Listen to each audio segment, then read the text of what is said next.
মনোযোগ দিয়ে কথাগুলো শুনবেন, কান লাগাবেন। কোন এক আল্লাহওয়ালা একটা নগরে বসবাস করতেন, শহরে বসবাস করতেন। ওই শহরে একজন জঘন্য নারী, পতিতা নারীর বসবাস ছিল। ওই পতিতা নারী মনে মনে চিন্তা করলো, বহু পুরুষের জীবন নষ্ট করেছে, এই আল্লাহওয়ালাকে টার্গেট করবো, এর জীবনটা নষ্ট করার জন্য চেষ্টা চালাবো।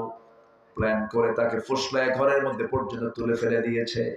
তুলে ফেলে বলছে, শোনো, আমি কিন্তু জানাতেন মহিলা নই, আমি হলাম এই শহরের পতিতা নারী। তোমাকে টার্গেট করে ফেলেছি। আমি তোমার জন্য 3টা অপশন খুলে রাখলাম। নাম্বার 1 মদের বোতল, নাম্বার 2 হলো তোমার জন্য রেখে দিয়েছি এই যে শিশুটা, আর নাম্বার 3 হলাম আমি। মদের বোতল থেকে মদ খাবে, আমি তোমাকে ছেড়ে দেব, অথবা আমার সঙ্গে জেনা করতে হবে, নচেত এটাও যদি না করতে চাও শিশুকে খুন করতে হবে। 3টা অপশন তাকে দেওয়া হলো। এই 3টার একটা যদি না করো, আমি এমন চিল্লান মারবো, গোটা নগরবাসী আমার ঘরে চলে আসবে, তোমার সম্মান শেষ হয়ে যাবে।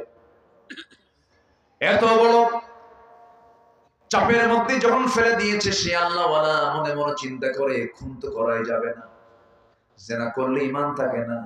মদের বোতলের দিকে চেয়ে থেকে ভাবতেছে, অন্তত একটা বোতল থেকে একটা ঢোক মারলে দেখি যদি এখান থেকে না যদি পেয়ে যাই।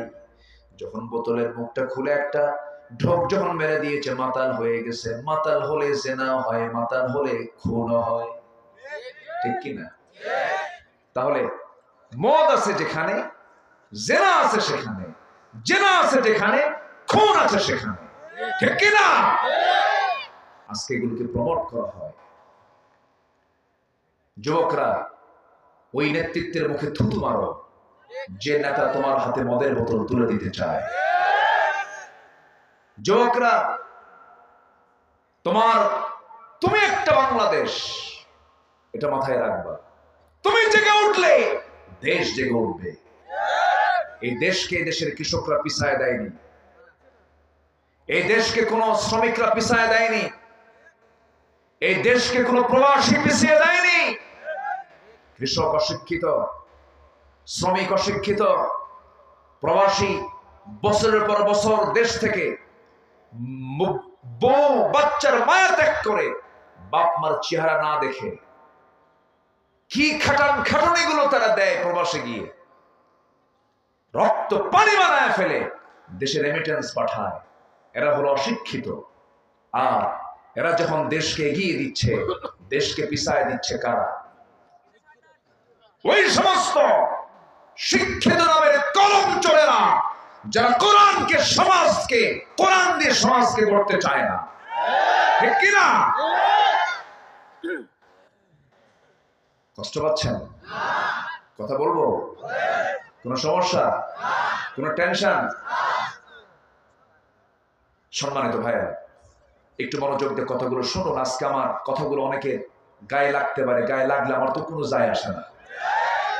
আমি তো আমার বাপের কথা বলতে আসিনি, আমি বলতেছি কোরআন থেকে কথা, ঠিক কিনা? কোরআনের কোন আয়াতে আপনি দেখবেন যে মদ জায়েজ আছে? তাহলে কোরআনের যে আয়াতে বলা হচ্ছে, কোরআন বলে দিচ্ছে মদ হারাম, আপনি যদি বলেন আপনি এই বিষয়ে কথা বলবেন না, আপনি কোরআনের বিরুদ্ধে অবস্থান নিচ্ছেন, আপনাকে আমরা ছাড়বো না। আজকে যুবকরা শেষ হয়ে গেল। ইয়াবা ট্যাবলেট হাতে তুলে দেয়, ফেন্সিডিল তুলে দেয়। আমি কি ভুল বলছি? আমি কি ভুল বলছি? একটা জাতির ধ্বংসের জন্য যুবকদেরকে টার্গেট করলে হয়ে যায়। যুবকরা আজকে মাদকাসক্ত। এর মধ্যে আবার কোরআন তো নাই, সিলেবাস কারা কি করছে আল্লাহ জানে। হ্যাঁ, আমরা জানি পুরুষ আর নারী, এটাই হলো পৃথিবীর ন্যাচারাল। পুরুষ এবং নারী থেকে, আদম এবং হাওয়া থেকে পৃথিবীতে সমস্ত মানুষের আগমন। মিন যাকারিন ওয়া উনসা ওয়া জাআলনাকুম শুউবান ওয়া ক্বাবাইলা লিতাআরাফু। কিন্তু এখন মেল ফিমেল সাথে আবার ট্রান্স জেন্ডার, ট্রান্স জেন্ডার মানে ট্রান্স, ও মানে ও থাকবে না, পুরুষও থাকবে না, মহিলাও থাকবে না, ও আলাদা জাত থাকবে। ওই আলাদা জাত যেটা ট্রান্সজেন্ডার, ওদেরকে ভিন্ন গ্রহে পাঠায় দিয়ে ওই জায়গায় ওরা খাক, পুরে মরুক। ওদের তো বাচ্চা কাচ্চা হবে না। এগুলো কি শেখানো হচ্ছে? আচ্ছা, ফিলিস্তিন বন্ধু না ইসরায়েল বন্ধু আমার, বলেন তো? বলেন, ফিলিস্তিন আমার ভাই না ইসরায়েল আমার ভাই? তাহলে ক্লাস 9-10 এর সিলেবাসে কেন সামাজিক বিজ্ঞান বইয়ের মধ্যে ইসরায়েলের মানচিত্র দেখানো হলো? উচিত ছিল ফিলিস্তিনের মানচিত্র দেখানো। কয়টা বলবো? সর্বাঙ্গে ব্যথা, ওষুধ দেব কোথা? বহু কথা। সম্মানিত ভাইয়েরা, সম্মানিত বন্ধুগণ, মুখে অনেক কথা আসছে, কিন্তু আল্লাহর কসম করে বলি, আমি কোন ব্যক্তি, কোন দল, কোন গোষ্ঠীকে গালি দেওয়ার জন্য কথা বলছি না। কোরআন যাকে গালি দিচ্ছে আমি তাকে কথা বলছি। সম্মানিত ভাইয়েরা, মদ কিয়ামত পর্যন্ত হারাম, কেউ এটাকে হালাল করতে পারবে না। মদের ধারে পাশে আমরা যাব না। জোরে বলি ইনশাআল্লাহ, জোরে বলি ইনশাআল্লাহ। পাপ করলে পাপ আমাকে ঘেরাও করে ফেলবে, পাপ করলে পাপ আমাকে ঘেরাও করে ফেলবে। আল্লাহ রাব্বুল আলামিন বলেন সূরা বাকারার 81 নম্বর আয়াত, কোট করে রাখেন, মহান রাব্বুল আলামিন বলছেন, বালা মান কাসাবা সাইয়্যাতান ওয়া আহাতাত বিহি খাতিআতুহু ফাউলাইকা আসহাবুন নার হুম ফিহা খালিদুন। বান্দা, তুমি পাপ করবে, পাপ তোমাকে ঘেরাও করে ফেলবে, পাপ তোমাকে অ্যাটাক করে ফেলবে, পাপ তোমাকে বিভিন্ন ভাবে তোমাকে জড়িয়ে ফেলবে। যেমন ধরুন, যদি কেউ বিড়ি খায়, বিড়ি খাইলে পরে তার ঠোঁট দেখলেই বোঝা যায় এটা কি খোর। দেখছেন, করছো আঁকা ফুটে উঠছে চেহারায়, দেখলে ভাই এটা বিড়ি খায়। কি খায়? বিড়ি খায়। যে মদ খায়, মদ খরজি চেহারা দেখলে টের পাওয়া যায়, চোখটা ফেটে বের হয়, চোখ দেখলে বোঝা যায় এটা পাক্কা মদ খোর। ঠিক কিনা বলেন? চেহারায় তা ফুটে ওঠে। আমার বন্ধুগণ, মদ তো খেলে মাতাল হয়ে যায়। এক বেচারি মদ খায়, রাত 3টার দিকে বাড়িতে আসছে, বাড়িতে এসে দরজায় ডাক দিচ্ছে। তো বউ তো ভাবতেছে যে এ তো মদ খেয়েছে, কারণ বউ তো জানে তার স্বামীর খবর। স্বামীর খবর কি অন্য কেউ বেশি জানে? স্বামীর খবর বেশি জানে কে? বউ। বউ জানে আমার স্বামী কয় নাম্বার মানুষ, এটা বউরা ভালো জানে। এই জন্য রাসূল বলেছেন, আমি বিশ্ব নবী, আমি আমার বউদের কাছে ভালো। আমি বলে দিয়েছি, বউরা রাতের আঁধারে যা করি তা বলে দাও। সাহাবীদেরকে বলেছি, দিনের আলোতে যা করে তা বলে দাও। পৃথিবীতে এমন কোন লিডার আপনি পাবেন না যে 24 ঘন্টা সবকিছু বলে দিলে তার ইজ্জত থাকবে। রাসূল ছিলেন আমার আদর্শ। যেরকম সুবহানাল্লাহ। তো এখন রাত 3টার দিকে এসে যখন বলতেছে, ডাকতেছে, এই দরজা খোল।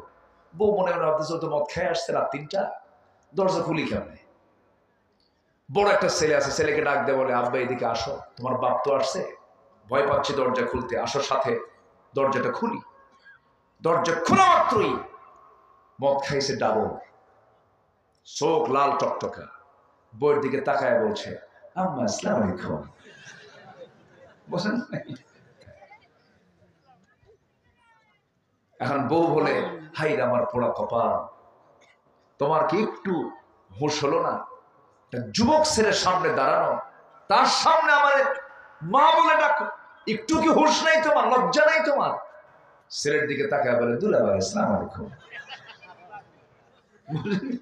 এটাই হলো মদের ফলাফল। সম্মানিত ভাইয়েরা, এই সমস্ত পাপ কাজগুলো আজকের সমাজে কঠিন হয়েছে না সহজ হয়েছে? কঠিন হয়েছে না সহজ হয়ে গেছে? সহজ, সহজ, ইজি। এটা কোনো কিছুই না, মানে জাস্ট নো ম্যাটার, এটা কিচ্ছু কোনো ব্যাপারই না। এটা সাথে আরেকটা যোগ দিয়েছে ট্রান্সজেন্ডারের সাথে সমকামিতা। সমকামিতা হলো পুরুষ পুরুষকে বিয়ে করবে, নারী নারীর প্রতি আসক্ত হবে, যা কুত্তার মধ্যেও নাই। কুত্তার মধ্যে আছে কোন? ওর কুত্তার মধ্যে একটা, মানে ওর মধ্যে একটা সেন্স আছে, ও কিছু হলেও বসে, কি হয়েছে এটা, আমি তো ভয় পেয়ে গেছি, থাপ্পড় মারে খারে আবার, মানে সাইলেন্ট থাকতে হবে, চুপচাপ থাকতে হবে। আপনারা যা করেন আপনাদেরকেও দেখে। সম্মানিত ভাইয়েরা, তো এখন এই সমকামিত হোমোসেক্স এটা বোঝার জন্য কিন্তু বেশি বুদ্ধি লাগে না। ব্রিটেনের প্রধানমন্ত্রী ঋষি সুনাক তিনি বলেছেন, তিনি একজন অন্য ধর্মের মানুষ, ভারতীয় বংশোদ্ভূত ব্রিটেনের প্রধানমন্ত্রী। তিনি বলেছেন, a man is a man, a woman is a woman, that's just a common sense. একটা পুরুষ একটা পুরুষ, একটা নারী একটা নারী, এটা বোঝার জন্য কিচ্ছু লাগে না, এটা কমন সেন্সই যথেষ্ট। আজকে এই সমকামিতাকে প্রমোট করার জন্য আমার দেশেও কিছু ধ্বজভঙ্গ বদমাইশরা নামছে রাস্তায়, আছে না নাই? কেন জানেন? ভারতে প্রায় সমকামিতাকে তারা আইন আকারে পাশ করার চেষ্টা করতেছে। আমেরিকা ইউরোপের বহু দেশে সমকামিতার আইনটাকে বিল টেনে সংসদ আইন আকারে পাশ করছে। এই অসভ্য দুনিয়াকে সভ্য করার জন্য মুসলমানদের নেতৃত্ব হাতে আনতে হবে। মুসলমান, ঠিক কিনা? সম্মানিত ভাই, সম্মানিত বন্ধুগণ, আজকের ডেড সি প্রমাণ হয়ে আছে, সাক্ষী হয়ে আছে। জর্দান ফি আদনাল আরদ, গোটা পৃথিবীর সবচেয়ে নিম্নাঞ্চল হলো জর্দানের ডেড সি এলাকা। যে এলাকার নাগরিকরা একসময় আজ থেকে 5000 বছর আগে এই সমকামিতা করতে গিয়ে আল্লাহ তাদের সবগুলোকে ধরে আকাশের উপরে তুলে নিয়ে এক ঠাক না মেরে মাটির মধ্যে গেড়ে দিয়ে শেষ করে দিয়েছে এই সমকামিতা। যুবকরা, তুমি সেই লোকটাকে ফলো করবে যার দিকে তাকালে আমার নবীর কথা মনে হয়। কথা কি বোঝা যায়? কথা বোঝা যায়? তোমাকে নষ্ট করার জন্য চতুর্দিক থেকে অক্টোপাসের মতো তোমাকে ঘিরে ধরার চেষ্টা করবে, না, কোনো দিকেই যাওয়া যাবে না। তোমাকে ধরতে হবে একমাত্র কোন কিতাব? আসতে বলবেন না, কোন কিতাব? কোরআনকে ধরতে হবে। কোরআনকে আঁকড়ে ধরতে হবে। একটু কান লাগাবেন, মনোযোগ দিয়ে কথাগুলো শুনবেন। আল্লাহ নিজে বলছেন, পাপ করবে, পাপ তোমাকে ঘেরাও করে ফেলবে। যখন কোনো বান্দা পাপ কাজ করে ফেলে তার মধ্যে 7টা নিন্দনীয় জিনিস চলে আসে, জঘন্য জিনিস চলে আসে। যখন কোনো বান্দা পাপ করে 1 নাম্বার তার মধ্যে চলে আসে, সে নির্লজ্জ হয়ে যায়, বেহায়া হয়ে যায়, কোনো লজ্জা থাকে না তার মধ্যে। দেখেন না, কিছু কিছু লোক আছে খালি মিশা কথা কয়, আছে না? আছে কিনা বলে? নির্জলা মিথ্যা কথা বলে, ঘন ঘন মিথ্যা কথা বলে। এই দেশে মিথ্যা কথা কারা বেশি বলে? জনগণ জানে, জানে না? জনগণ জানে না? যারা বেশি মিথ্যা কথা বলে তারাই নেতৃত্ব দেয়। ঘন ঘন মিথ্যা কথা বলে, যা মুখে আসে তাই বলে। সম্মানিত ভাইয়েরা, সম্মানিত বন্ধুগণ, যখন মানুষ পাপ করে ওর মধ্যে কোনো লজ্জা থাকে না, বেহায়া হয়ে যায়। নাম্বার 2 হলো সৌন্দর্য নষ্ট হয়ে যায়। নাম্বার 3 হলো রোগাক্রান্ত হয়ে পড়ে। পাপ করবে, রোগ ছড়বে। এটা কার কার ফয়সালা? আজকের দুনিয়ায় রোগী কম না রোগী বেশি? রোগী কম না রোগী বেশি? আমার দাদার যুগে কি এত রোগী ছিল?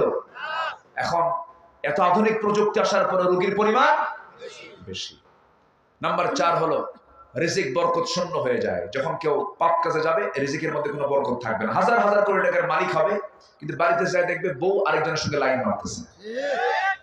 মেয়ের বালিশের নিচে হাতায় দেখবে ইয়াবার ট্যাবলেট। ছেলের বালিশ টান দিয়ে দেখবে পিস্তল। ছেলেকে বলবে, এই শিপন পিস্তল কেন? ছেলে পিস্তলটা নিয়ে বাবার মাথায় লাগায় বলবে, বেশি কথা বলবি না, খাইয়া ফেলাবো। কি কথা কি বুঝতেছেন আপনি? রিজিকে কোনো বরকত থাকবে না, অশান্তি হয়ে যাবে, অশান্তি হয়ে যাবে। নাম্বার 5 হলো সবাই তাকে ঘৃণা করবে। সবাই তাকে কি করবে? ঘৃণা করবে। কিন্তু ওই যে সামনে আসলে ভয়ের ঠেলা একটু সালাম দেয়, মনে মনে তুই মরবি কোনদিন। কথা বোঝেন নাই? জনগণ যদি সুযোগ পাইতো, জনগণ যদি সুযোগ পাইতো কাবাব আর সালাদ বানায় ছাড়তো, ঠিক কিনা? নাম্বার 6 হলো যখন কেউ পাপ করে তখন তার অন্তরটা কালো হয়ে যায়। অন্তরটা কি হয়? কালো হয়, দয়া মায়া থাকে না। নাম্বার 7 হলো তার কোনোদিন দোয়াও কবুল হয় না, তার দোয়া কবুল হয় না। আমরা পাপের কাজে যাব না। আসতে বলবেন না, পাপের কাজে যাব না। পাপের কাজে যাওয়া যাবে না। 2 রাকাত 4 রাকাত নফল নামাজ মিস হয়ে গেল, তাহাজ্জুদ মিস হয়ে গেল, সুবহানাল্লাহ আলহামদুলিল্লাহ কিছু মিস হয়ে গেছে, এটা বড় ধরনের কোনো ক্ষতি নয়। কিন্তু আপনি বড় গুনাহ থেকে নিজেকে বাঁচাতে পেরেছেন, এটা আপনার জন্য বড় অর্জন। আমার জীবনের সবচেয়ে বড় ক্যারিয়ার হলো, আমার জীবনের সবচেয়ে বড় ক্যারিয়ার আমার করতে হবে গুনাহ মুক্ত থাকা যায় কেমন কেমন করে, বিশেষ করে কবিরা গুনাহ থেকে বাঁচাতে হবে নিজেকে। কবিরা গুনাহ মারাত্মক গুনাহ, এই গুনাহটা তওবা ছাড়া মাফ হবে না। যেমন কবিরা গুনাহের মধ্যে রাসূল বলেছেন, আলা উনাব্বিউকুম বিআকবারিল কাবাইর, আমি কি তোমাদেরকে এমন কিছু গুনাহর কথা বলবো যেগুলো সমস্ত গুনাহের চাইতে বড় গুনাহ। নাম্বার 1 হলো শিরক করা। দেখবেন কেউ কেউ আল্লাহর কাছে না চায়া বাবার কাছে গিয়ে চায়। আসতে বলবেন না, নাই বলে বাবার কাছে গিয়ে চায়। হিন্দু ভাইরা মার কাছে ডাকে, হিন্দু ভাইদের মার অভাব নাই। মা সরস্বতী, মা ভগবতী, মা লক্ষ্মী, মা দুর্গা, কি মা কালী। আমি মা হিন্দু ভাইদের কোনো দুর্নাম করছি না, একটু বোঝানোর জন্য বলছি। তারা হাজার মা ডাকুক, এই নিয়ে আমাদের কোনো অভিযোগ নাই, কোনো কথা নাই। হিন্দু ভাইরা তাদের মার অভাব নাই, তাদের মা অনেক, বহু মা তাদের। কিন্তু কিছু মুসলমান চিন্তা করলো, তারা তো ধরছে মা, আমরা ধরবো বাপ, দয়াল বাপ, খাজা বাপ। আসলে এরকম কিছু আছে না বলেন? ওরা ধরছে মা, এরা ধরছে কি? ধরতে হবে কারে? কষ্ট পাচ্ছেন নাকি আপনারা? শোনেন, কেউ উঠলে কিন্তু ভাববো ওগুলো সুদ খায়, ওগুলো ওগুলো করে। কেউ উঠবেন না এখন, বসে থাকেন, চলে যাবেন, আর আধা ঘন্টা থাকেন। ও আচ্ছা আচ্ছা আচ্ছা, ঠিক আছে। না, উনি অসুস্থ, ওনার হার্টের অপারেশন করা আছে। যে আপনাকে ছুটি দিলাম, যে ইনশাআল্লাহ। তো আপনারা আবার যাবেন নাকি? আপনারা আছেন তো ইনশাআল্লাহ? এই চেয়ারটা ফিল আপ করেন, বসেন। হ্যাঁ জি ভাই, বসে পড়ুন। আলহামদুলিল্লাহ, আমি অত্যন্ত আনন্দিত, আমি খুবই খুশি। আপনারা এত ভদ্র, এত শান্ত আপনারা, এবং এতটাই শৃঙ্খল, আমার কলিজা ভরে গেছে জানেন। আমি খুবই আনন্দ পাচ্ছি আপনাদেরকে পেয়ে। আলহামদুলিল্লাহ, জোরে বলি আলহামদুলিল্লাহ। আমার কথা বুঝতে কারো কষ্ট হচ্ছে না তো? কষ্ট হওয়া মাত্রই বলবেন, আমি দোয়া করে দেব। আমি আলোচনা চালাবো তো ইনশাআল্লাহ। আমার দিকে তাকান। হ্যাঁ, তাহলে হিন্দু ভাইরা ধরেছেন মা, আর আমাদের মধ্যে কিছু মুসলমান ধরছে কি? বাবাও ধরা যাবে না, মাও ধরা যাবে না। ধরতে হবে কাকে? আজ চাইতে হবে কার কাছে? জুতার ফিতা ছিললেও বলবো কাকে? বলেন কাকে? কাকে বলবো? আল্লাহকে বলবো। ইন্না লিল্লাহ। আমার বন্ধুগণ, সব চাও আমরা আল্লাহর কাছে চাবো, আল্লাহ ছাড়া কারো কাছে বলবো না। কোন হারাম কাছে যাব না, শিরকের কাছে যাব না, বিদআতের কাছে যাব না। দেখবেন কিছু কিছু লোক আছে, সামনে মাজার দেখলে পরেই মাথা খারাপ হয়ে যায়। ট্রাক নিয়ে যাচ্ছে, হঠাৎ করে হেল্পার ড্রাইভারকে বলে, বস থামেন। মাজার শরীফ কস কস 100 টাকার নোট দিয়া বলল, এখন আমরা মুক্ত কেন, আর কোন অ্যাক্সিডেন্ট হবে না। যেরকম নাউজুবিল্লাহ। হেফাজত করার মালিক কি দরবার না আল্লাহ? হেফাজত করার মালিক কে? টাকার প্রয়োজন কি মরা মানুষের না জিন্দা মানুষের? তখন শুয়ে আছে কে? মরা না জিন্দা? মরা মানুষের আপনার কি লাগবে? ভাইরে, আমি করজোরে মিনতি জানাই, কেউ আমাকে মন খারাপ করবেন না। আমি যা বলছি কোরআনকে সামনে রেখে। আমি নিজে গেছি মদিনায়, আমার নবীর মদিনার কবরের সামনে। আমার নবীর কবরের চাইতে কি উন্নত কবর, সম্মানজনক কবর কি পৃথিবীতে কারো থাকতে পারে? সে জায়গায় কোনো সেজদা নাই, কোনো দোয়া নাই। হাত তুললি বলা হয় এই দিকে করো, হাত ঘুরাও, আল্লাহর দিকে চাও। আমার নবীও চেয়েছেন কার কাছে? কার কাছে? আল্লাহর কাছে। আমি পীর বিরোধী না, আবার ভুল বুঝবেন না। আমি যিনি হক্কানি পীর, আমি তাকে ভালোবাসি। গতকাল আমার মাহফিল ছিল সিলেটে, শাহজালাল ইয়ামিনী শুয়ে আছেন সেখানে। তিনি রাজা গৌর গোবিন্দকে পরাজিত করেছেন, গোটা সিলেটকে শিরক মুক্ত করেছেন। রাজশাহীতে শুয়ে আছেন শাহ মাকদুম রহমতুল্লাহ আলাইহি, খুলনায় শুয়ে আছেন খান জাহানী রহমতুল্লাহ আলাইহি, বগুড়ার মহাস্থানগড়ে শুয়ে আছেন শাহ সুলতান বলখি রহমতুল্লাহ আলাইহি। রাজা পরশুরামকে জাহান্নামে পাঠায় দিয়া গোটা অঞ্চলকে কালিমার পতাকা উড্ডীন করেছেন। মঈনুদ্দিন চিশতি রাহমাতুল্লাহ আলাইহি রাজা পৃথ্বীরাজকে পরাজিত করেছেন। এক হাতে নিয়েছেন কোরআন, আরেক হাতে নিয়েছেন তরবারি, কালিমার পতাকা তারা উড্ডীন করেছেন। আর এখন গাজার গন্ধে দরবার, এত গাজা খায় মশা পর্যন্ত বিরক্ত। মশা কয় এত গাজা মানুষ খায়। মাথার চুলে জট পাকতে পাকতে মহাজট, ওর মধ্যে উকুন থাকতে থাকতে উকুন পর্যন্ত বিরক্ত। খাইরে কোন চুলে আসলাম যে চুলে তেলও নেই, খাবারও নেই। এই হলো মাথার চুল, মোষ দাড়ি একাকার। মোষও বড়, দাড়িও বড়, বগলের চুলও বড়, নিচের দিকে আর গেলাম না। আছে না নাই? গোসলও করা লাগে না, কিচ্ছু করা লাগে না। কিছু কিছু পাগল যায় ওদের কাছে বলে, বাবা ও বাবা তোর বাপ নাই বাড়িতে? হ্যাঁ কি আসতে কোন জোরে কোন ঠিক কিনা? নিজের বাড়িতে বাপ নাই। এই পৃথিবীতে সবচাইতে বেশি দাম হলো আল্লাহর পরে নবীর পরে বাবা। জোরে কোন সুবহানাল্লাহ। আল্লাহর পরে নবীর পরে কে? বাবার দাম সবচেয়ে বেশি, এরপরে মায়ের হকটা বেশি। জোরে কোন সুবহানাল্লাহ। আসল জায়গায় কোনো নক নাই, নকল জায়গায় চলে যায়। আব্বা একটা গ্রিন সিগন্যাল, আব্বার কাছে বলবেন, আব্বা দোয়া করবেন, সরাসরি আল্লাহ শুনবেন। মার কাছে বলবেন, মা দোয়া করবেন, সরাসরি আল্লাহ শুনবেন। 3 দোয়া মিস হয় না। কয় দোয়া? মুসাফিরের দোয়া, মজলুমের দোয়া, পিতামাতার দোয়া। হাদিস এটা। তো আপনি এর মধ্যে কি কোনো ন্যাংটা বাবা আছে? ন্যাংটা বাবা আছে? বদমাইশ এগুলো। একটা কথা জেনে রাখবেন, কোন পাগল, অসামাজিক, ব্যক্তিত্বহীন, মস্তিষ্ক বিকৃত ব্যক্তি কখনো আল্লাহর ওলি হতে পারে না। কথা বোঝা গেল? পাগল মানুষ কখনো আল্লাহ ওয়ালা হয় না। পাগল তো পাগলে, তার প্রতি কোনো হুকুমই নেই। সম্মানিত ভাইরা, তাহলে আমরা পাপের মধ্যে সবচেয়ে বড় পাপ যেটা শিরক, আমরা করবো না। জোরে বলি ইনশাআল্লাহ। নাম্বার 2 রাসূল বলেন উকুকুল ওয়ালিদাইন, পিতামাতার সঙ্গে নাফরমানি করা। এমন সন্তান তো তার আসে নাই, আসতে অ্যাভেলেবল। এমন সন্তান কি হওয়া যাবে? বাবারা, মাকে কষ্ট দিবা না। মা হেরে গেলে আর পাওয়া যায় না। বাপকে কষ্ট দিবা না, হেরে গেলে আর পাবা না, কখনো পাবা না। পরে আফসোস করবা, আরে কি হারাইছি। এই যে বুড়ো চাচা বসে আছে যারা, আমার এই কথা শুনে তাদের চোখে কিন্তু পানি এখন। যারা বাপ হারাইছে তারা বুঝে কি সম্পদ আমরা হারাইছি। পৃথিবীর কোথাও কেউ শেল্টার না দিলে বাপ শেল্টার, পৃথিবীর কোথাও জায়গা না হলে মা তাকে জায়গা করে দেয়। মা, বাপ। রাসূল বলেছেন, আমি আমার বাপকে দেখি নাই, আমি আমার মাকে প্রাপ্তবয়স্ক অবস্থায় দেখি নাই।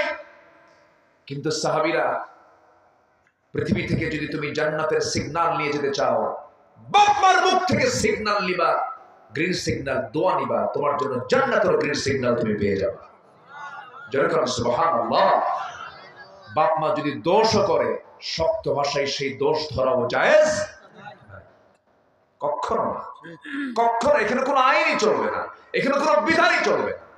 এক সাহাবী মারা যাবেন, নবীজির জীবদ্দশায় ইন্তেকাল করবেন, মুখ থেকে কালিমা বের হয় না। মুখ থেকে, সাহাবী কিন্তু মুখ থেকে কালিমা বের হয় না।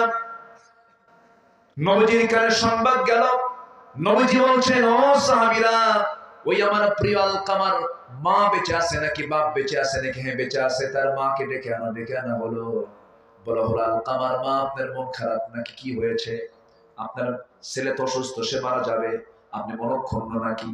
সঙ্গে সঙ্গে আলকামার মা বলছে, আমার ছেলেটা খুব ভালো ছিল, কিন্তু বিয়ের পরে সে শুধু বইয়ের কথা শোনে, এমন সন্তান তো এখন নাই।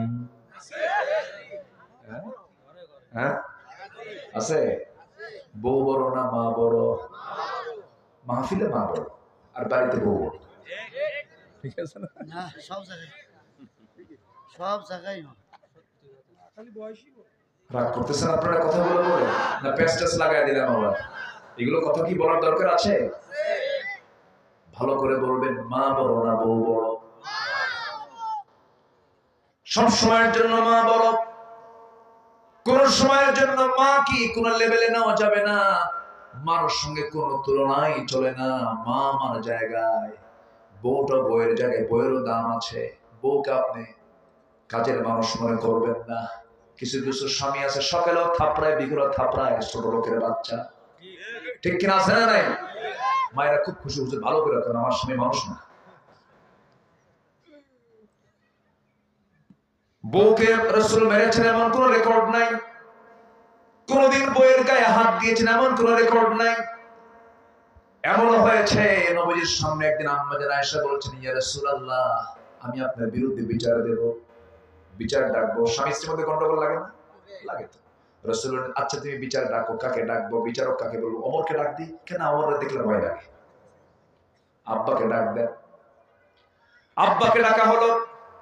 রাসূল যখন শুনলেন আবু বকর বিচার করার জন্য আসতেছে, কিন্তু বিচারকের ভাব হবে সমস্ত কথাগুলো শোনার পরে রায় দেওয়া।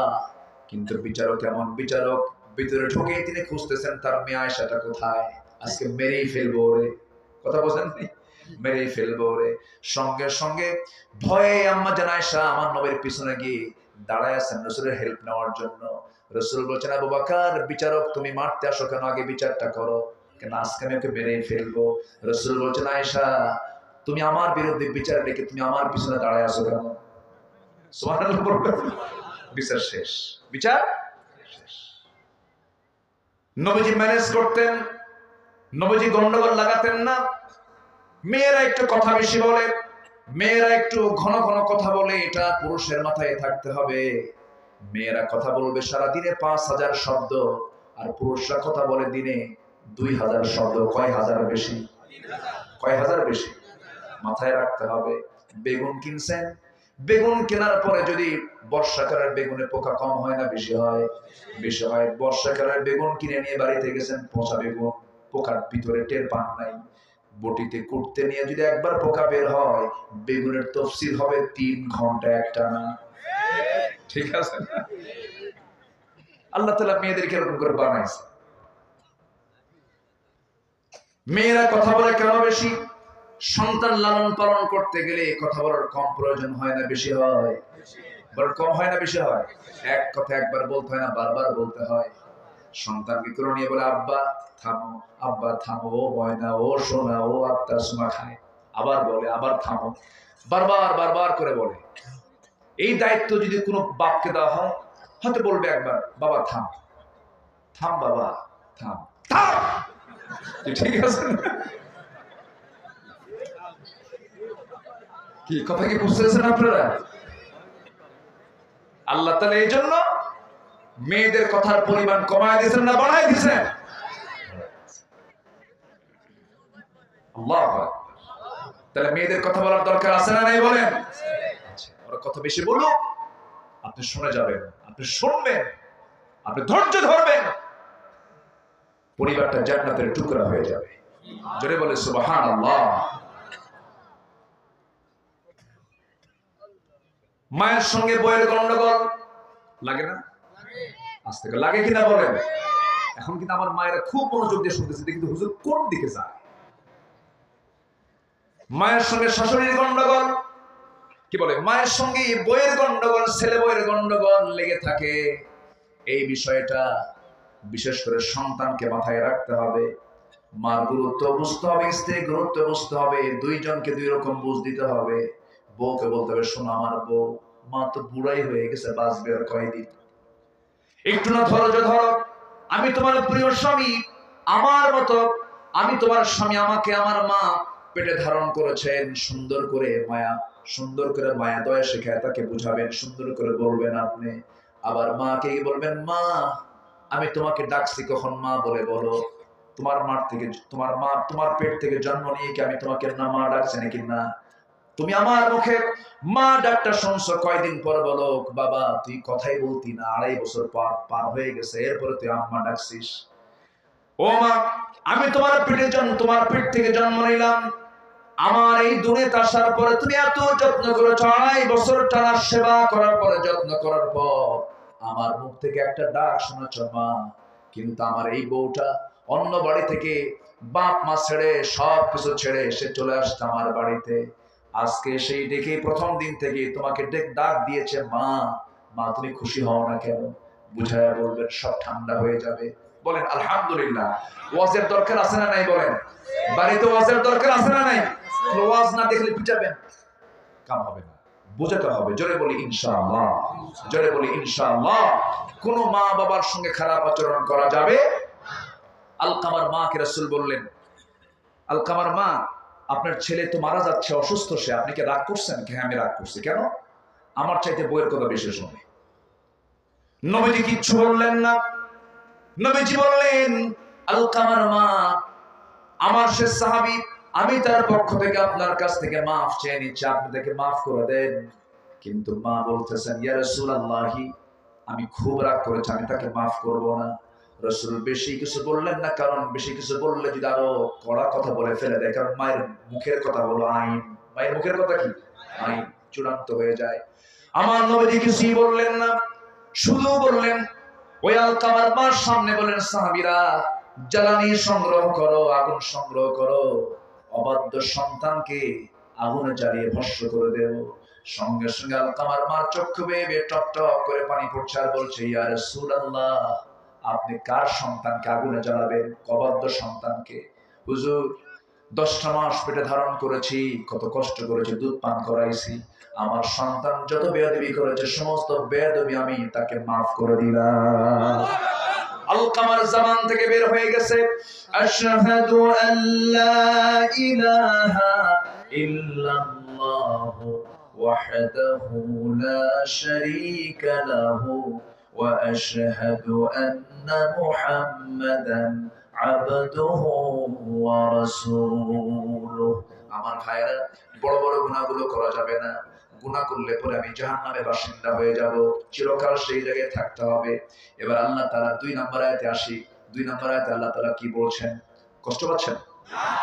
আল্লাহ তাআলা বলছেন, ওয়াল্লাযীনা আমানু ওয়া আমিলুস সালিহাত উলাইকা আসহাবুল জান্নাহ হুম ফিহা খালিদুন। আল্লাহর কথাগুলো কত সুন্দর।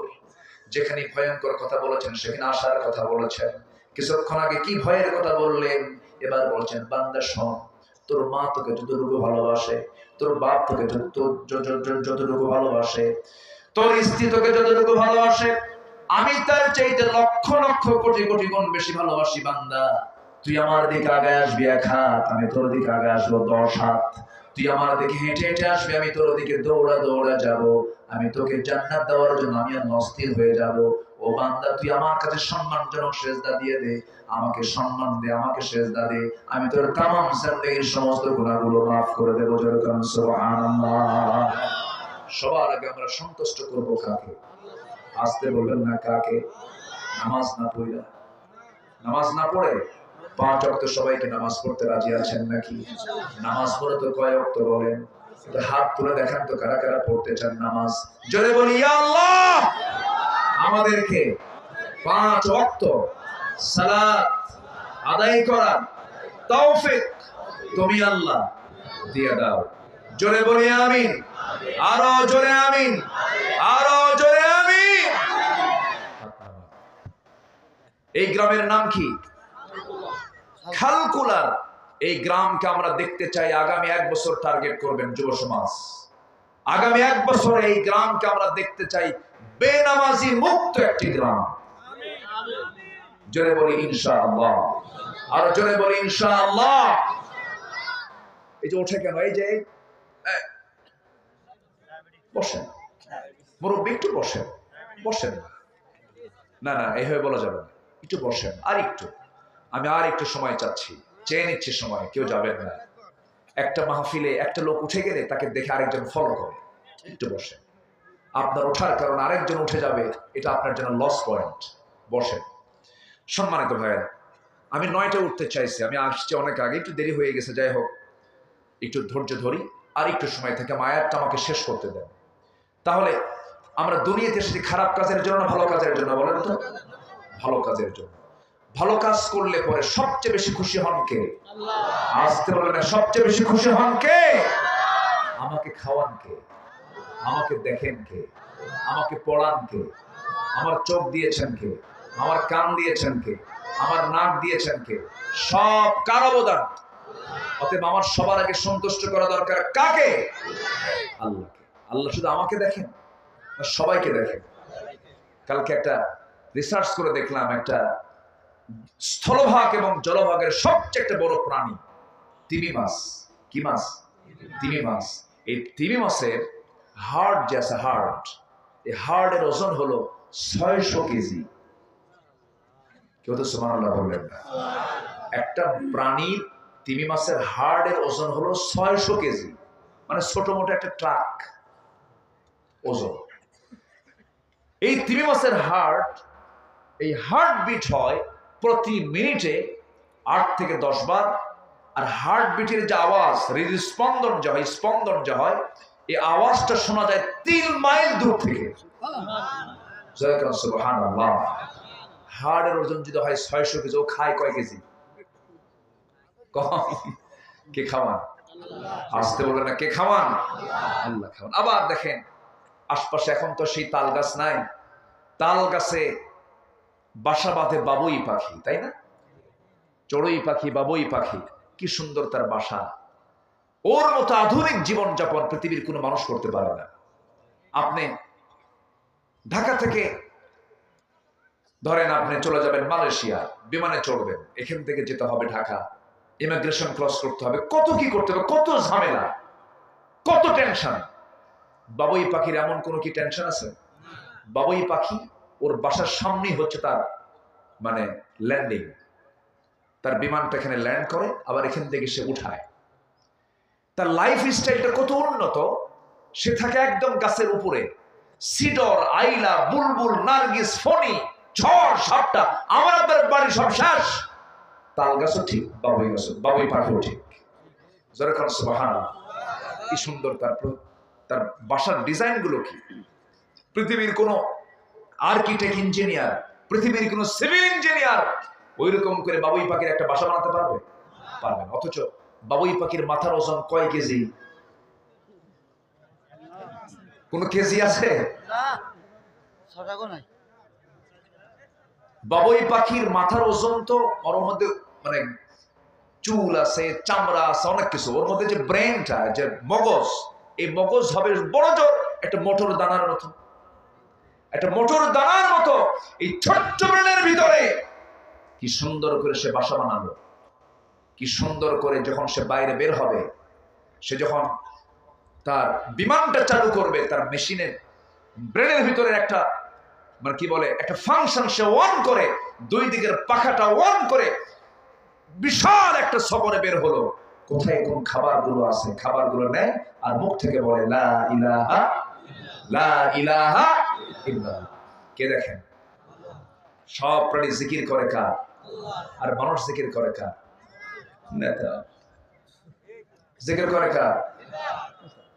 নামাজ নাই, কালাম নাই, কিচ্ছু নাই, ও একদম সারাদিন ধরে পড়ে আছে। এগুলো করার সময় নেই আমাদের। সবার আগে আমরা সন্তুষ্ট করব কাকে বলেন? আল্লাহকে আমরা সন্তুষ্ট করব। দুনিয়া থেকে আমি আপনি বিদায় হয়ে যাব, আমার আপনার জন্য সবার চেয়ে সবচেয়ে আমার প্রিয়জন হবেন আমার আল্লাহ তাআলা। নাম্বার 2 হলেন মুহাম্মদ সাল্লাল্লাহু আলাইহি ওয়াসাল্লাম। আমি যদি ঈমান টানতে পারি, ঈমান টানতে হবে কার উপরে? আমার দেশে বহু লোকের নামই আছে ঈমান আলী, নামাজ পড়ে না। নাম হলো রমজান আলী, রমজান মাসে দুপুরবেলা ভাত খায়, আছে না? নাম হলো হিম্মত আলী, সাইকেলের চাকা বাস হয়ে সিট হয়ে পড়ে। নাম হলো বাদশা মিয়া, ভিক্ষা করে। কি করে? ভিক্ষা করে। নাম হলো আতর আলী, গোটা গায়ে গাজার গন্ধ। গোটা গায়ে কিসের গন্ধ? গাজার গন্ধ। আমার ভাইয়েরা, আমার বন্ধুগণ, বাপ মুজাহিদুল ইসলাম, দাদা শহীদুল ইসলাম, নিজের শরীফুল ইসলাম, 3 ইসলাম থাকার পরেও নামাজ নাই। আছে না নাই? ঈমানটা আমরা ভালো করে আনবো। জোরে বলি ইনশাআল্লাহ। আমার জীবনের চাইতে বেশি প্রিয় মনে করব দ্বিতীয় মুহাব্বত যার উপর হবে, তিনি হচ্ছেন মুহাম্মদ সাল্লাল্লাহু আলাইহি ওয়াসাল্লাম। বুকটা ফেটে যায়। আমার দেশে এই বিগত 15-20 বছরে রাসূলকে যে গালি দেওয়া হয়েছে পৃথিবীর অন্য কোন দেশে এত গালি দেওয়া হয় না চলছে এখনো চলছে আছে না নাই আছে আমার মনে হয় কি জানেন একটু কান লেগে কথাটা শুনবেন আমার যতটুকু ভাঙ্গাচোরা গবেষণা আমার নবীজির প্রতি আল্লাহ তাআলার যে বান্দা পৃথিবীতে যত আসছেন নবীর পরে রাসূলের পরে দামি ব্যক্তি হলো সাহাবীরা দামি ব্যক্তি কারা সাহাবীরা নবীদের পরে তাদের জায়গা কেন সাহাবীদের ব্যাপারে আমার যতটুকু গবেষণা এর এক নম্বর কারণ হলো সাহাবীরা নিজের জীবনের চাইতে সত্যিকারার্থেই রাসূলকে বেশি ভালোবেসেছে আমাদের যদি এমন ভালোবাসা যদি থাকতো এরকম কুলাঙ্গাররা এমন সাহস পেত না আসতে বলবেন না জোরে বলুন ঠিক কিনা এমন সাহস কি পেত আসুন না রাসূল কিছু স্বপ্নে দেখার চেষ্টা করি আসুন না আল্লাহর সঙ্গে আমরা একটা সম্পর্ক বাড়ানোর চেষ্টা করি জোরে বলি ইনশাআল্লাহ রাসূলকে স্বপ্নে দেখতে চান না সবাই সবাইকে দেখতে চান না কত স্বপ্নিত জীবনে দেখলাম রাসূলকে নিয়ে আমরা একটু ধ্যান করব রাসূলকে আমরা লিডার বানাবো আমাদের রবকে আরো জোরে আমাদের রবকে আমাদের নেতা হচ্ছেন মুহাম্মদ সাল্লাল্লাহু আমাদের দল হলো ইসলাম আমাদের দল কি আর আমাদের সংবিধানটা কি বলে কোরআন জোরে আমাদের সংবিধানটা কি কোরআন তাহলে রব আল্লাহ নেতা রাসূল দল ইসলাম সংবিধান কোরআন এই চার কথার ভিতরে যেই কথা বলতে আসবে জিহ্বা টেনে ছিড়ব আমরা এই ক্ষেত্রে কোনো আপোষ করা যাবে সম্মানিত ভাইরা সম্মানিত বন্ধুগণ সাহাবীরা রাসূলকে কি পরিমাণ ভালোবাসতেন দেখেন সবাই রাসূলকে ভালোবাসতেন তবে একটু কম বেশি আছে তো সবাইকে আবু বকর সবাই তো আবু বকর না এক সাহাবী আমার রাসূলকে কোন এক যুদ্ধের ময়দানে দূর থেকে লক্ষ্য করেন আর হাউমাউ করে কেঁদে ফেললেন নবীর সামনে গিয়ে বলছেন ইয়া রাসূলুল্লাহ কেউ দেখেনি কিন্তু আমি কিন্তু দেখে ফেলেছি রাসূল বললেন তুমি কি দেখলা বলো তো আমি দেখতে পেলাম আপনার পেটে পাথর বেঁধেছেন আমার রাসূল বলেন আমি তো তোমাকে দেখার কোনো সুযোগ দেইনি তুমি আমাকে বুঝতে পারলে কেমনে হুজুর আমি আপনার কষ্ট আমি একটু হলেও ফিল করি আমি আপনাকে খুব কাছ থেকে জানি আপনি জামা পরেছেন কিন্তু আপনার জামার নিচের দিকে তাকায় দেখি একটু উঁচু উঁচু হয়ে আছে আপনার পেটে পাথর বেঁধেছে রাসূল কেঁদে ফেললেন জাবের আজকে 4 দিন 4 রাত আমার পেটে কোনো খাবার যায়নি খেতে পারিনি জাবের কোনো খাবার তো নাই বদর গেল এরপরে উহুদ আসলো এরপরে খন্দক সব তরবারি কিনতে অস্ত্র কিনতে সব শেষ হয়ে গেল খাবার তো নাই জাবির বললেন ইয়া রাসূলুল্লাহ আমি একটু ব্যবস্থা করি কি করবা কি বাড়িতে আমার একটা ছোট্ট ছাগল আছে ছাগলটা জবাই করে আপনার জন্য রান্না বান্না করবো আপনি ছাগলটাকে খুব পছন্দ করেন রুটি বানাবো আর ছাগলটা জবাই করে আপনাকে খাওয়াবো বেশি জনকে বলবেন না 2-1 জন সাথে নিয়ে আপনি চলে আসবেন তৃপ্তি ভরে আপনাকে খাওয়াবো ইয়া রাসূলুল্লাহ আমার নবীজি বললেন যা চলে গেছেন বাড়িতে বউকে বললেন বউ বলে দিলেন শুধু রাসূলকে বলবেন আর কাউকে বলবেন না আচ্ছা ঠিক আছে চলে আসলেন নবীর কাছে এসে বলছেন হুজুর রান্না বান্না কমপ্লিট চলেন যাই আমার নবীজি এই কথা শোনা মাত্রই বলছেন যাবে আমি যে যাব ঠিক আছে আমি তোমার দাওয়াত আমি সম্মতি দিয়েছি আমি যাব কিন্তু আমি কি একা যেতে পারি নাকি নবীজির সঙ্গে সঙ্গে সামনে দাঁড়ায় বলছেন সাহাবীরা শোনো আমার জাবের আমাকে দাওয়াত দিয়েছে কিন্তু আমি তোমাদের সবাইকে দাওয়াত দিয়ে দিলাম চলো সবাই যাই সুবহানাল্লাহ নেতা আদর্শ নেতা কি একা খাবে না সবাইকে নিয়ে খাবে আর আজকে নেতাগুলো আগে খায় না পরে খায় হ্যাঁ কথা বলবো কথা বলবো আমার বন্ধুগণ নবীজি আমার সঙ্গে সঙ্গে বলছেন সাহাবীরা তোমরা আমার সঙ্গে সবাই মিলে চলো একসঙ্গে যাব জাবিরের বাড়িতে দাওয়াত আমরা দাওয়াতটা খাবো সাইয়েদনা জাবির বলছেন ইয়া রাসূলুল্লাহ কেমন যেন হয়ে গেল ব্যাপারটা আমি কেমন করে আমি সামলাবো হুজুর রাসূল মুস্কি হাসি মেরে বললেন, জাবের রে, বান্দা যা, রিজিকের দায়িত্ব তার, চলে যাও, কোনো চিন্তা করো না। আমার বন্ধুগণ, আমার নবীজি সারা জীবন সব সময় নিজের দিকে আগে তাকাতেন না, আগে দেখতেন কার পেট অপূর্ণ আছে, সেই দিকটাকে খেয়াল করতেন। ইভেন বাড়ির বউ আম্মা জান আয়েশা সিদ্দিকা বলেন, গ্লাস ভর্তি আমি দুধ নিয়ে যেতাম নবীর কাছে, বলতাম হুজুর আপনি দুধটা পান করেন। নবীজি আমার দিকে ঠেলে দিয়ে বলতেন, আয়েশা তুমি আগে পান করো, পান শেষে আমাকে দিবা। আম্মা জান আয়েশা বলেন, আমি রাসূলকে কোনোদিন আগে খাওয়াতে পারি নাই, রাসূল আমাকে উল্টা আগে খাওয়া দিয়ে এরপর তিনি বাকি অবশিষ্টটা খেয়ে নিয়েছেন। রাসূলকে আমি সহজে আগে সালাম দিতে পারিনি, তিনি আমাকে সালাম দিয়েছেন। নবীজি সবার জন্য আগে সবকিছু ম্যানেজমেন্ট করে এরপর নিজের জন্য চিন্তা করেছেন। সেই নবীজি বলছেন, ওরে জাবের তুমি চলে যাও, আল্লাহ ফয়সালা করবেন। বাড়ি থেকে বউকে বলছেন, বউ কান্ত সারা 6 কেজি ছাগল দাওয়াত দিয়েছে 600 সাহাবী।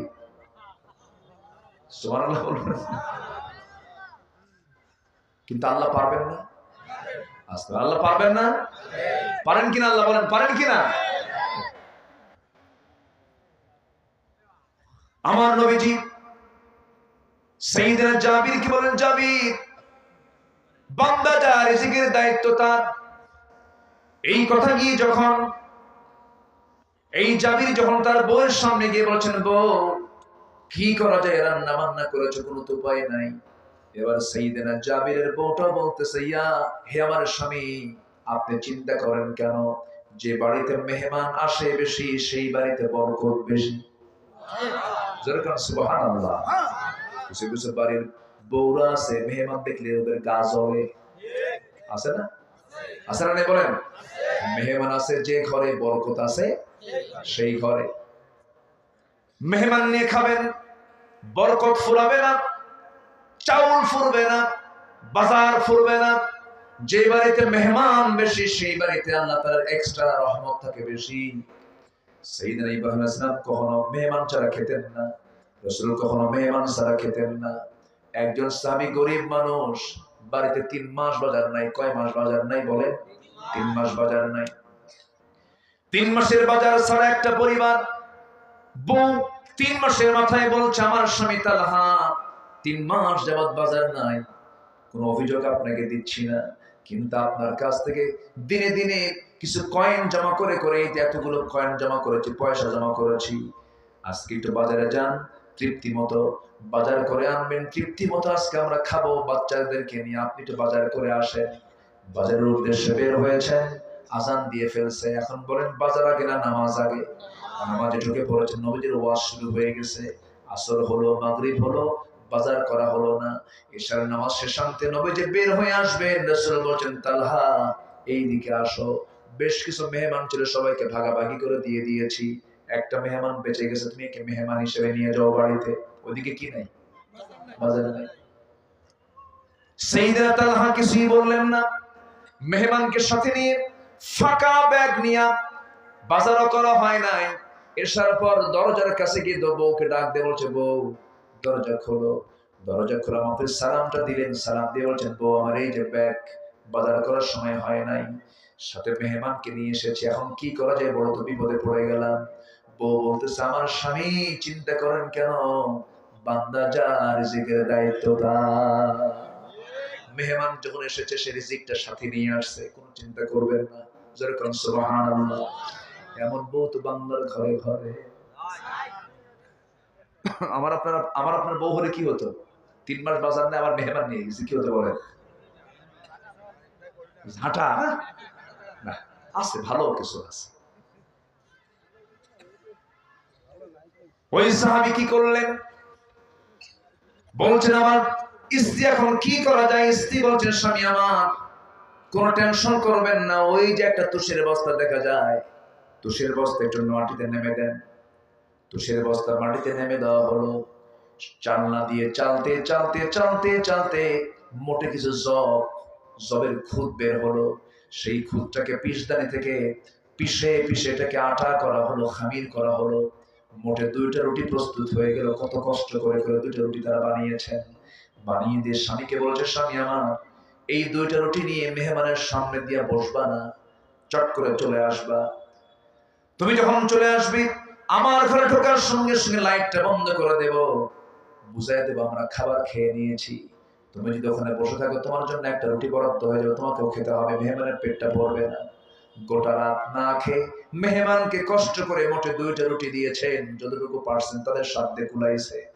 ফজর নামাজ পড়তে গেছেন তালহা মেহমানকে সাথে নিয়ে, নামাজ শেষ, সবাই চলে যাচ্ছে, পিছন দিকে রাসূল বলছেন, তালহা রে এই দিকে আসো। তালহা বলছেন, ইয়া রাসূলুল্লাহ, মনে হয় ফেরেশতা আপনাকে খবর দিয়েছে আমি মেহমানকে সম্মান করতে পারিনি। হুজুর আপনি আমাকে মাফ করে দিন, আপনার দেওয়া মেহমানকে আমি যথোপযুক্ত কোনো সম্মান করতে পারিনি, আপনি আমাকে মাফ করে দিন। রাসূল বলছেন, তালহা উল্টা কথা বলো কেন? গত রাত্রে তুমি এবং তোমার বউ যে পরিমাণ মেহমানদারি করেছো, আর শাজিম খুশি হয়ে গেছে। সুবহানাল্লাহ। আমার বন্ধুগণ, আমার ভাইয়েরা, বলছিলাম জাবিরের কথা, অনেক লম্বা লম্বা কথা ছিল, সময় তো ধীরে ধীরে শেষের দিকে আস্তে আস্তে চলে যাচ্ছি, একটু মনোযোগ দিয়ে কথাগুলো শুনবেন। ইসলাম মানলে পরে সব জায়গায় শান্তি আছে না নাই বলেন? আসতে বলবেন না, আছে না নাই? এই প্রেক্ষাপট যখন চলে আসলো, দেখেন সাহাবীরা রাসূলকে কি পরিমাণ ভালোবেসেছেন, কি পরিমাণ উদারতা দেখিয়েছেন। আমার নবীজি বলছেন, যাবে চিন্তা করো না, তোমার মেহমানদারি আল্লাহ পাক করায় দিবেন। জোরে বলুন সুবহানাল্লাহ। আমার নবীজি একদিন জাবিরকে সাথে করে নিয়ে বাইরে থেকে মদিনার দিকে আসতেছিলেন। নবীজি একটা উটে চড়েছেন, জাবির একটা উটে চড়েছেন, অন্য সাহাবীর উটের পিঠে চড়েছেন। সবার উটগুলো জোরে জোরে যাচ্ছে, জাবিরের উটটা বুড়া হওয়ার কারণে আস্তে আস্তে যায়। তিনি বলছেন, ইয়া রাসূলুল্লাহ, আমি আপনাকে খুব ভালোবাসি, আমার বুড়া উটের জন্য একটু দোয়া করেন তো, আমার উটটা যেন একটু জোরে সরে যায়। আমার নবীজি মুস্কি হাসি মেরে লাঠি দিয়ে একটা গুতা মারলেন উটের গায়ে, এমন দৌড় মারলো সবাইকে হারায় দিয়া সবার আগে জাবির মদিনায় চলে গেছে। আমার নবীজি বলেন, যাবে তোমার উট তো এখন তাজা হয়ে গেছে, উটটা বেচবা নাকি আমার কাছে? হুজুর আপনি যদি নিতে চান আমি বিক্রি করব। আমার রাসূল বলেন, ঠিক আছে দাও। টাকা দিলেন, উটের লাগাম হাতের মধ্যে নিলেন, এরপরে বলছেন, যাবে তুমি আমাকে এত ভালোবাসো, আমি কি উট তোমার কাছ থেকে নিতে পারি নাকি? টাকাও দিলাম, উট আমি তোমাকে দিয়ে দিলাম। বাবার ঋণ, জাবিরের বাবার ঋণ। জাবিরের বাবা দুনিয়া থেকে বিদায় নিয়েছেন, নবীর কাছে এসে বলছেন, হুজুর আমার বাড়িতে সমস্ত ঋণদাতারা এসে বসে গেছে, এখন কি করা যায়, আপনি একটা ব্যবস্থা করে দেন। আমার নবীজি বললেন, ওরে জাবের, কিছুই কি তোমার নাই? না হুজুর কিচ্ছু না, একটা ছোট্ট খেজুর বাগান আছে। রাসূল বললেন, আমাকে খেজুর বাগানের কাছে নিয়ে চলো। খেজুর বাগানের কাছে নিয়ে যাওয়া হলো। নবীজি শুধু বিসমিল্লাহ বলে খেজুর বাগানের একদিক দিয়ে ঢুকলেন, আরেক দিক দিয়ে বের হয়ে গেলেন। এত পরিমাণ খেজুর ধরে গেছে, ঋণ শোধ হয়ে খেজুর বাগান আরো খেজুর রয়ে গেছে। জোরে বলুন সুবহানাল্লাহ। সেই বরকতময় রাসূল দাওয়াত খেতে গেছেন জাবিরের বাড়িতে, যে জাবির রাসূলকে জীবনের চাইতে বেশি ভালোবাসে। দরজার কাছে গিয়ে বলছেন, যাবে চিন্তা করো না, তোমার বউকে আমার সালাম জানায় দিবা, তোমার বউকে আমার সালাম জানায় বলবা, যে হাড়িতে ছাগল রান্না হয়েছে সেই হাড়ির ঢাকনা যেন না খোলে, যে হাড়িতে রুটি বানায় রেখে দিয়েছে সেই রুটির ঢাকনা যেন না টান দেয়, ঢাকনা যেন ঢেকে রাখে। আজকে বন্টন করার দায়িত্ব আমি কাউকে দেব না। আমার এই খন্দকের পরিখা খনন করা সাহাবীরা না খাওয়া, আমি নিজের রাসূল আগে না খায়া সবাইকে তৃপ্তি মতো আমার হাতে বন্টন করে দেব। জোরে করে সুবহানাল্লাহ। আমি নিজে বন্টন করে, রাসূল ছিলেন বাবুরচির ভূমিকায়। আল্লাহু আকবার বলে। রাসূল কিসের ভূমিকায়? বাবুরচির ভূমিকায়। রাসূল নিজে খাওয়ায় দিতেন। একদিন রান্না বান্না করা হবে, কে খাওয়াবে, কে রান্না বান্না করবে, দায়িত্ব নিল একজন। কে বাজার করবে, দায়িত্ব নিল একজন। কে তরকারি কুটবে, দায়িত্ব নিলে কিছু সাহাবী। সব দায়িত্ব বন্টন করা শেষ। রাসূল বলেন, আমারে কি দায়িত্ব দিলা? কও হুজুর আপনাকে দায়িত্ব দেওয়া যায়। রাসূল বলেন, না আমাকে দায়িত্ব দিতেই হবে। কিনা হুজুর আপনাকে দায়িত্ব দেব না আমরা। না, আমি এর দায়িত্ব স্বেচ্ছায় নিচ্ছি। কি? জ্বালানির দায়িত্ব আমি নিলাম, কাঠ সংগ্রহ আমি রাসূল করবো। সবচেয়ে কঠিন দায়িত্ব রাসূল নিলেন। জোরে বলি সুবহানাল্লাহ। এটাই হচ্ছে লিডার, এটাই হচ্ছে নেতা মুহাম্মদ সাল্লাল্লাহু আলাইহি ওয়াসাল্লাম। কথা শুনবেন? জিকির করি লা ইলাহা আরো জোরে লা ইলাহা, আরো জোরে লা ইলাহা,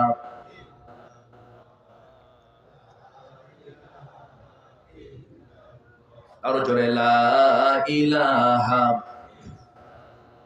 সুবহানাল্লাহ, আলহামদুলিল্লাহ, লা ইলাহা, আরো জোরে লা ইলাহা,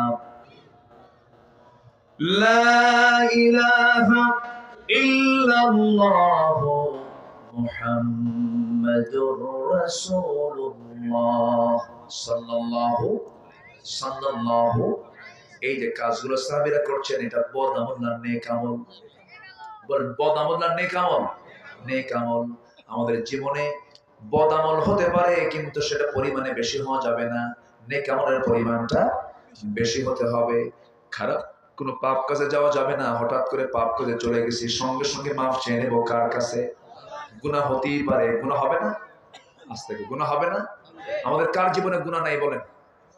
কেউ আছেন বলতে পারবেন যে আমার জীবনে গুনাহ নাই? গুনাহ ছাড়া কেউ আছেন? সবার গুনাহ হতে পারে। এমন কি এক মহিলা সাহাবীর কথা মনে হলো আমার এই মুহূর্তে। এক মহিলা সাহাবী, নসরুল্লাহর সাহাবী, জেনার মতো একটা বড় গুনাহ করে ফেলেছেন। জেনার সঙ্গে সঙ্গে তিনি অনুতপ্ত হলেন, চোখের পানি ফেলে ফেলে কাঁদতে লাগলেন, আল্লাহর কাছে রোনাজারি করতে লাগলেন। এক পর্যায়ে ওই মহিলা সাহাবী চলেই গেলেন নবীর দরবারে, গিয়ে বলেন, ইয়া রাসূলুল্লাহ, আমি জেনার মতো গুনাহ করে ফেলেছি। রাসূল বলেন, না তুমি করো নাই, খুদের সাক্ষী নাই, কিন্তু আমি নিজেই আর সাক্ষী। আপনি যতবার বলবেন আমি ততবার বলবো আমি জেনার মতো গুনাহ করে ফেলেছি। রাসূল বলেন, জেনা যদি করেই থাকো, পেটে সন্তান আসছে? হ্যাঁ আসছে। উপায় নাই, সন্তান ডেলিভারি না হওয়া পর্যন্ত তোমার উপরে কোনো আইন কার্যকর করা যাবে না, তুমি চলে যাও বাড়িতে। ওই মহিলা সাহেব বলেন, ইয়া রাসূল, আমি যে বাঁচবো তার গ্যারান্টি কি? আমি তোমার জন্য দোয়া করে দিচ্ছি, তুমি চলে যাও, আল্লাহ তোমার প্রতি রহমত নাজিল করো। ওই সাহাবী চলে গেলেন বাড়িতে। গিয়ে তার একটাই কাজ, সেটা হলো ক্ষমা চাওয়া। কার কাছে? আল্লাহর কাছে। চোখের পানি ফেলে ফেলে ক্ষমা চাচ্ছেন, তওবা করতেছেন, রোনাজারি করতেছেন। চোখের পানি এমন একটা বরকতি জিনিস, সাত সমুদ্রের পানি দিয়ে জাহান্নাম নিভবে না, কিন্তু বান্দা যদি আল্লাহর ভয়ে চোখের পানি এক ফোঁটা ফেলতে পারে, 7টা জাহান্নাম তার জন্য নিভে যাবে। জোরে বলে সুবহানাল্লাহ। ওই মহিলা ভুল করে ফেললেন, তওবা করতেছেন, আল্লাহর কাছে রোনাজারি করতেছেন। শেষ পর্যন্ত সন্তান ডেলিভারি যখন হয়ে গেছে, ওই মহিলা সাহাবী করলেন কি, 2 দিন পর নয়, 3 দিন পর নয়, 1 দিন পর ডেলিভারির 1 দিন পর নবীর কাছে গিয়ে বলছেন, ইয়া রাসূলুল্লাহ, সন্তান তো ডেলিভারি হয়ে গেছে আমার। রাসূল বলছেন, সন্তানটা জীবিত না মৃত? সন্তান তো জীবিত। রাসূল বলেন, কোনো কথা নাই, হাউলাইনি কামিলাইন, সন্তান তোমাকে অবশ্যই দুধ পান করাতে হবে, নচেত সন্তানটা মারা যাবে।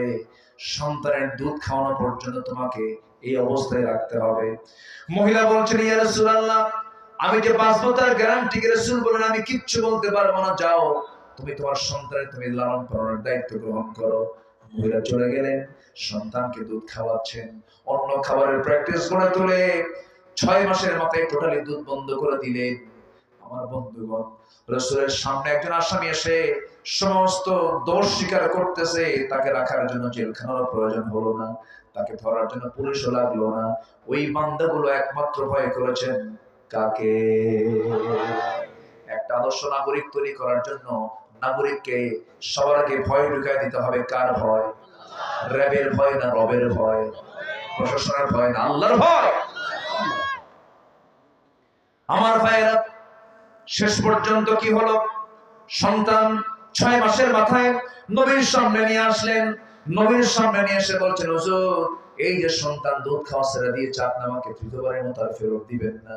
নবীজি কেঁদে কেঁদে বলছেন, ও সাহাবীরা, এই মহিলাকে নিয়ে যাও, সন্তান আমার হাতে তুলে দাও। আমার নবীজি সন্তানটা হাতের মধ্যে উঠায় নিলেন, বলছেন, ও সাহাবীরা, এই সন্তানের লালন পালনের দায়িত্ব যে বান্দা গ্রহণ করবে, আমি রাসূল এবং ওই সেই সাহাবী জান্নাতের মধ্যে 2 নখের দূরত্ব অবস্থান করব। সঙ্গে সঙ্গে একজন সাহাবী এসে দৌড় মেরে নবীর কাছ থেকে সন্তান নিয়ে চলে গেছে। রাসূল বলেন, ও সাহাবীরা, এই মহিলাকে নিয়ে যাও, উন্মুক্ত মরু প্রান্তরে বুক পর্যন্ত পুঁতে রেখে পাথর মেরে শেষ করে দাও। ফারজুমুহুমা নাকালাম মিনাল্লাহ। নবীজি অর্ডার দেন, কিন্তু নবীর চোখে পানি। নবীর মুখে দয়া মায়া সবচেয়ে কম না সবচেয়ে বেশি? সবচেয়ে কম না সবচেয়ে বেশি? আমার নবীজি কেঁদে ফেলে দিলেন, সাহাবায়ে কেরাম তাকে নিয়ে চলে গেল।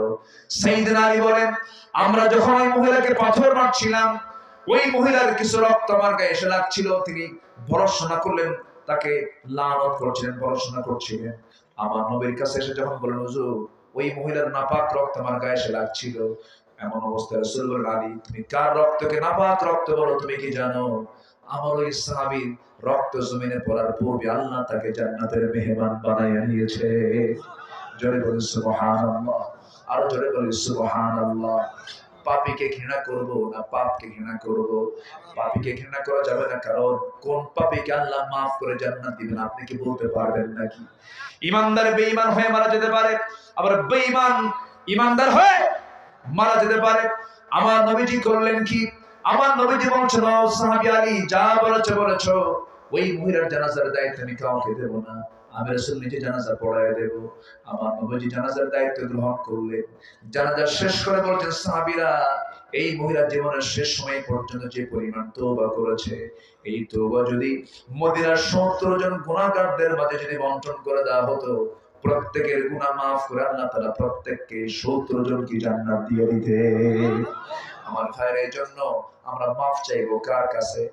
আজ তো মাফ চাইবো আমরা কার কাছে? ক্ষমা চাইবো আমরা কার কাছে? মাফ করে দেওয়ার জন্য কে আছেন বলেন? আজ তো কে আছেন? আল্লাহ আছেন। আল্লাহ তুমি সবাইকে বুঝার তৌফিক দাও।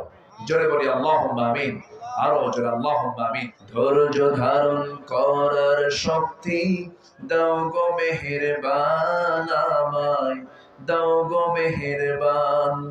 বুকের ভেতর ব্যথার নদী বইছে অবিরাম, বইছে অবিরাম।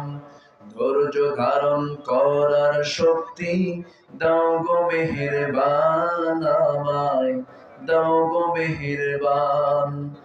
ধৈর্য ধারণ করার শক্তি দাও গো মেহেরবান আমায়, দাও গো মেহেরবান। আধার আমার আলো দিয়ে কানাই কানাই দাও ভরিয়ে, আধার আমার আলো দিয়ে কানাই কানাই দাও ভরিয়ে।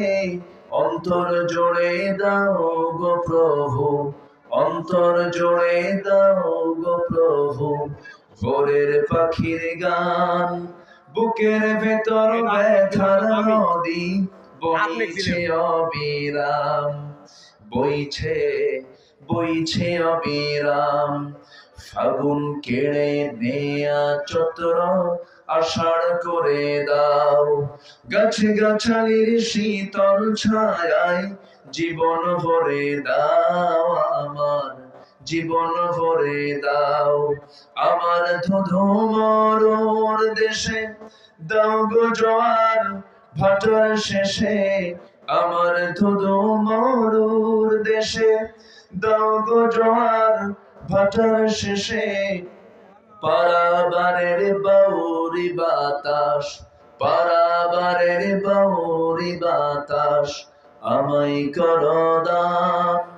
বুকের ভেতর ব্যথার নদী বইছে অবিরাম, বইছে অবিরাম। ধৈর্য ধারণ করার শক্তি দাও গো মেহেরবান আমায়, দাও গো মেহেরবান।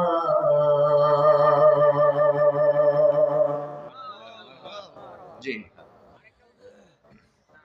যা হয়েছে বলি আমরা আলহামদুলিল্লাহ।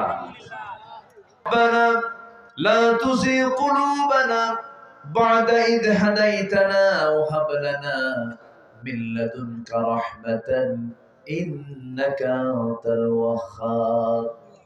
গভীর রাত, নিঝুম রাত, ঝিমানো রাত্রিতে হাজারো মুসলমান নরনারীকে নিয়ে তোমার কালামের 3টা আয়াতকে সামনে রেখে পাপ কাজের জন্য জাহান্নাম, নেক কাজের জন্য জান্নাত, কোন আমলে জান্নাত কোন আমলে জাহান্নামের শীর্ষক কিছু ভাঙ্গাচুরা কথা বললাম। শেষ সময় এসে তোমার শাহী দরবারে ছোট্ট ছোট্ট দুটো হাত তোমার দরবারে পেতে আছি আল্লাহ, ভিক্ষুকের মতো। দয়া কইরা আল্লাহ তুমি আমাদের জীবনের সমস্ত গুনাহগুলোকে মাফ করে দাও। জনম দুঃখিনী মা, জনম দুঃখী বাপ জান যারা চলে গেলেন, জিন্দেগীর গুনাহগুলো মাফ করে দাও, কবরগুলোকে জান্নাতের টুকরা বানায়া দাও। আব্বা আম্মা যারা চলে গেছে সে বুঝে বাপ মাটা কত বড় সম্পদ রে। আব্বা আম্মা যারা চলে গেল, জিন্দেগীর গুনাহগুলো মাফ করে দাও, কবরগুলোকে জান্নাতের টুকরা বানায়া দাও। আব্বা আম্মার জন্য কি দোয়া তাও শিখিয়ে দিয়েছো, দিলটা খুলে হাতটা একটু উঁচু করে আমার সঙ্গে আওয়াজ দিয়ে দিন সবাই আমার সঙ্গে ঠোঁট মিলিয়ে বলুন, রব্বির হামহুমা কামা রব্বায়ানি সগীরা, রব্বির হামহুমা কামা রব্বায়ানি সগীরা। ওয়াল্লাহ তোমার দরবারে ফরিয়াদ করে খালখুলার কবরস্থানে কত মাইয়া শুয়ে আছে, তারা ওলাদরা মাহফিলটার ডাক দিয়েছে, ওই কবরবাসী অপেক্ষা করছে আমার সন্তানগুলো আমার জন্য দোয়া করবে কখন, আমার জন্য দোয়া চাবে কখন, আমার কাছে আমার জন্য দোয়া করবে কখন, আমার জন্য কাঁদবে কখন। আল্লাহ তোমার ওই সমস্ত বান্দারা যারা কবরে শুয়ে আছে, তোমার ওই সমস্ত মৃত বান্দা, ওই সমস্ত প্রজন্মরা তার আওলাদরা আজকে হাত তুলে মাফ চাচ্ছে, দোয়া করতেছে। আল্লাহ আত্মীয় স্বজন যারা এই কবরবাসী যারা শুয়ে আছেন, আল্লাহ যারা আত্মীয় স্বজন শুয়ে আছে কবরগুলোকে জান্নাতের টুকরা বানায় দাও। আয় আল্লাহ তার আশেপাশে যত মাইয়াত কবরবাসী হয়ে আছেন সবার কবরটাকে তুমি আল্লাহ জান্নাতের বাগান বানায় দাও। একদিন তো দুনিয়া থেকে বিদায় নেব, ডান হাতে আমলনামা না আসা পর্যন্ত মরণ দিও না। আমার ডানে, আমার বামে, আমার সামনে, আমার পেছনে যত ভাই, আড়ালে আমার যত মা বোন হাত তুলেছেন, যারা যা চাওয়া তুমি আল্লাহ পাওয়া করে দিও, যারা যা সমস্যা তুমি আল্লাহ সমাধান করে দিও, রোগাক্রান্ত রোগ মুক্ত করে দাও, ঋণগ্রস্ত ঋণ মুক্ত হওয়ার তৌফিক দিয়ে দাও। এক কথায় যারা যা সমস্যা তুমি আল্লাহ দয়া করে সমাধান করে দাও। একদিন তো দুনিয়া থেকে বিদায় হব রে, ডান হাতে না আসা পর্যন্ত মরণ দিও না। আল্লাহ তোমার কাছে ফরিয়াদ করি, অনেক ঘরে প্রাপ্তবয়স্ক মেয়ে আছে, বিয়ের ফায়সালা করে দিও। প্রাপ্তবয়স্ক মেয়ের বাবাদের যত বড় টেনশন, ও আল্লাহ তোমার কাছে ফরিয়াদ করে তুমি আল্লাহ সব পাত্রস্থ হওয়ার তৌফিক দিয়ে দিও। আল্লাহ তোমার কাছে ফরিয়াদ করি, তোমার বান্দাগুলো ভিক্ষুকের মতো কি কি যেন চায়, তুমি তো সবার অন্তরে জানি, সবার অন্তরের খবর রাখো। মেহেরবানি করে সবার মনের নেক মাকসুদকে তুমি দয়া করে কবুল আর মঞ্জুর করে নাও। এই দোয়াটা আমার জীবনের শেষ দোয়া হতে পারে, এই চাওয়াটা আমার জীবনের শেষ চাওয়া হতে পারে। মেহেরবানি করে তোমার পছন্দের বান্দা না হওয়া পর্যন্ত মরণ দিবা না। আল্লাহ তাআলা এই মাহফিলকে বাস্তবায়ন করার জন্য যারা যারা মেহনত করেছেন, শারীরিক ভাবে, আর্থিক ভাবে, মানসিক ভাবে, মেহেরবানি করে তাদের সকল শ্রমকে তুমি আদায় করে কবুল আর মঞ্জুর করে নাও। এই দুনিয়াতে আসার তো সিরিয়াল ছিল, যাওয়ার তো কোনো সিরিয়াল নাই। ডান হাতে আমলনামা না আসা পর্যন্ত মরণ দিবা না। আল্লাহ আমাদের হিসাবটাকে কঠিন করো না। হাসিবিনি হিসাবান ইয়াসিরা, ইয়া মুকাল্লিবাল কুলুব সাব্বিত কলবি আলা দীনিক। আল্লাহ গো বাইতুল আকসা অবরুদ্ধ, মেহেরবানি করে মুসলমানদের হাতে তুলে দাও। আল্লাহ 180 কোটি মুসলমানের তলায়, পায়ের তলায় মাটি নাই, মুসলমানদের জন্য অমরের মতো একজন নেতা তুমি আল্লাহ পাঠাইয়া দাও। কোন দিন দুনিয়া থেকে বিদায় হব জানি না, টান মেরে বের করে দেবে, যেদিন মরণ হবে রে আমাকে কেউ রক্ষা করতে পারবে না। কবরে শোয়া দেবে, বাঁশ চাপা দেবে, বৃষ্টির দিন কবর পানি দিয়ে ভেসে উঠবে, শীতের দিন ঠান্ডা, কেমন করে থাকবো রে? 24 ঘন্টা যাবে না, মাথার চুলগুলো খসে খসে পড়বে। 3 দিন যাবে না, চামড়াগুলো গোল করে পোকার পেটের খাবার হয়ে যাবে। আমাকে সব ভুলে যাবে, স্মৃতিতে থাকবো না, সব হেরে যাবে সবাই আমার কাছ থেকে। মাত্র 7টা দিন ওই পেটের নারী বলে সব চোখ মুখ কান নাক দিয়ে বের হতে থাকবে। কিম্বত কিমাকার চেহারা হয়ে যাবে, সিগারের বসবাস হবে, পোকামাকড়ের বসবাস হবে। 3 মাস পরে দেখা যাবে ওই কবরে, ওই মাটিতে কয়েকটা হাড় ছাড়া আমার কোনো অস্তিত্ব নাই রে। এই তো দুনিয়ার নিয়ম। আল্লাহ তোমার কাছে ফরিয়াদ করি, তোমার পছন্দের বান্দা না হওয়া পর্যন্ত মরণ দিবা না। মরণের সময় যখন চলে আসবে সামানে জারি করে দিও না ইলাহা ইল্লাল্লাহু মুহাম্মাদুর রাসূলুল্লাহ।